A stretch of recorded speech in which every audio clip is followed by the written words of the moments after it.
Just Got Real TV. We have Chakali, co-host on the show today. We're going to touch a little bit basis on how drugs are hitting our youth, and especially fentanyl and all these other hardcore drugs that are out there. You know, we have great concerns about what's going on, and we need to come together, you know, as a community and get a better handle on how things are being handled. Kids are dying, I mean, at very, very young ages because they're indulging in areas of life they never touched before. They didn't know if you get a little bit of fentanyl on your finger, you could die immediately. They didn't know that first pill was going to be their last pill. They're out there experiencing, and, you know, the parents are struggling so hard these days because the rent is so high. They, you know, trying to keep a car, they're trying to keep food on the table, so they're not there like they want to be. You know, every day where you can just kick your feet up on the table and just watch TV and take care of your kids. These days you can't. Everybody in the house needs to be working, even the 2-year-old. I'll just show you. Even the 2-year-old almost need a job these days just to, you know, to bring balance within your household. You know what I'm saying? So we want to talk about that today. We'd like to hear you guys' input. Please hit the like button, leave comments, and address the issues. So, Chakali, as a father, as a brother, as a grandson, you know, and as a friend and a homie, and you've experienced many experiences that a lot of these guys may never see because the way they live and they might not live to see it. What advice do you give to them now in 2025? Well, let me just, to be able to answer that question and be able to get that respect to my audience or anybody out there listening, especially the haters, I need to mention, first of all, that I'm from Mexicali, aka Chicali, the border, and everybody knows Mexico and the border and what's that about. We're not going to get into that. But I started using at the age of 12. I was in ICU in emergency. Back then, we now used to be called Boston Medical Center. Almost died, passed away. By the grace of God, I'm still here. But I started out with cocaine. Then I started out, you know, gradually in the gang world, active with, you know, that peanut butter crack. And then all that, you know, went into meth, and then crystal. You feel me? I was never the shooter, but I sure was the smoker, you know. And because of my background, seeing people dying, getting shot, you know, being active, and we'll just leave it at that. People can read between the lines. I self-medicated because I was angry. The violence in my life, the trauma in my life. Back then, the mental health and going to a psychiatrist wasn't popular. For someone like me, I am Latino, and being raised the way I was, we were supposed to be strong. See, men like us don't cry. You put all that together, and you gotta find a way out on your own. So I used different avenues, but the drug of choice was speed. And for me, and I tell you, I'm only alive for whatever reasons, but I've been clean and sober now for 10 years. After my years of using, you know, I was active, security threat group. I've been to prison not once but twice. Serious crimes, nothing to be proud about, but nothing to be because in life, you grow up and you can make mistakes. None of us are, but if you can learn from mistakes and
my children who are 35, 33, and 30, who have lost 7 friends who I've known, who I've seen growing up, and it just breaks my heart because they're dropping like flies. Yeah, absolutely. And it's out there in the streets, and it's everywhere.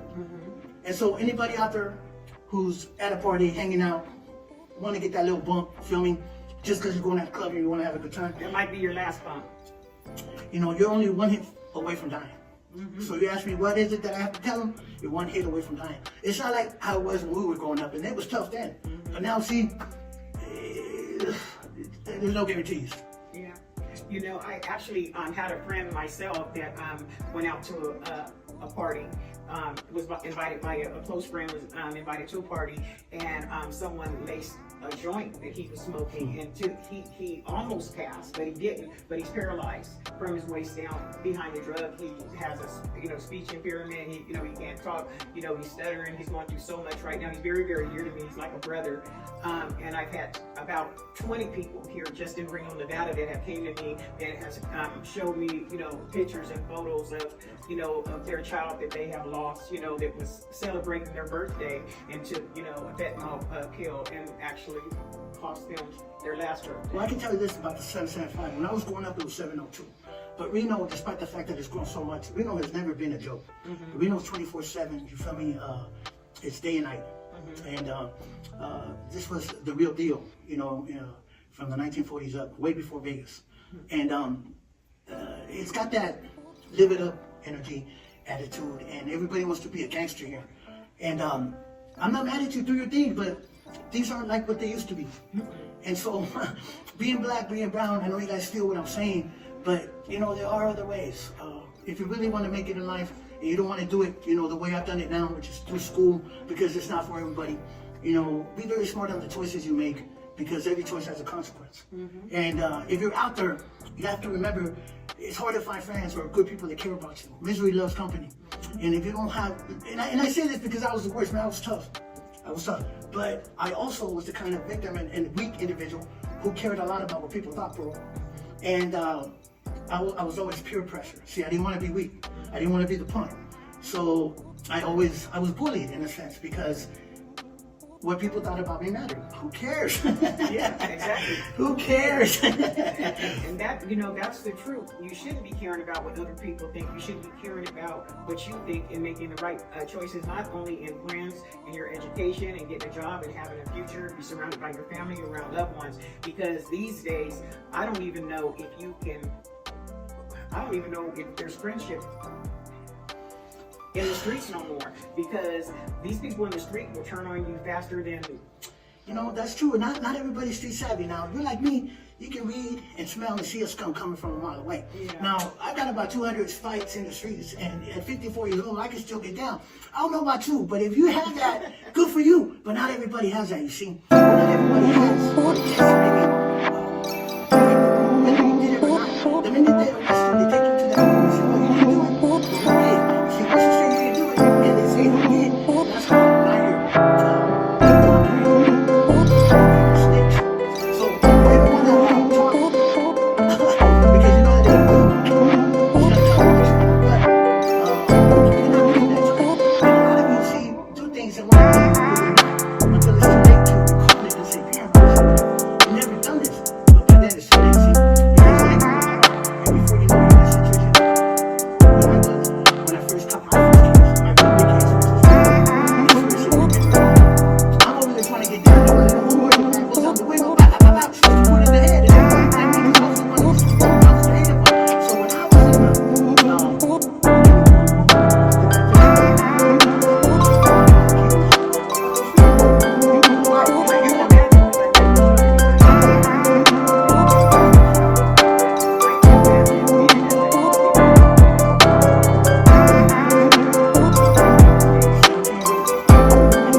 under 18 going to prison. And let me tell you, let me just say this. Try as an adult. 38% and up of youth under 18 who go to prison commit suicide. They don't make it. And I'll just leave it at that, because you can read between the lines as to why that is. Yeah, of course, because it's overwhelming. I mean, not to mention, you know, in some cases, I just feel like some of our youth get caught up in different situations that, you know, that could have really been avoided, but they got caught up in it. But that's not really them. You see what I'm saying? Like one day, we're just out kicking it at the park, and you go, come on over here with me, and then some stuff pop off, and I'm with you, and I'm caught up in it because now I'm with you. Beautiful scenario. You know, and I'm trying to protect you because you got 5 guys trying to kill you, so I'm trying to protect you, and now I'm part of whatever, something that I didn't know nothing about. I'm all in the middle, in the Kool-Aid, you know what I'm saying? Beautiful with no scenario. sugar, you know, so. Beautiful scenario. It's like, you know, growing up on Montello Street out here in Northeast Reno, you know, walking with 2 of my own boys and being a jock. And they were active, but just because they saw me with them. Now I got all the other sets on me because they saw me with them, and I'm not even a member of that, but because they saw me with them, now I'm enemy number 1. And what I guess these kids don't understand too is that when you make a choice and you want to be a part of something, yeah, you may have, out of 30, maybe 2 that'll have your back. And that's still to be seen. Maybe. Because my mom used to always tell me, you'll always recognize your real friends when you go to jail or when you're sick. But, you know, the consequences of all that, it's just not worth it. I would have died for my set, and I almost did. I would have died trying for my set, and I did. And you don't know how many times I sat there in that jail crying, yelling, mad, in the hole. 3 years in the hole. And we'll get into that another day. Wishing I would have made a better choice.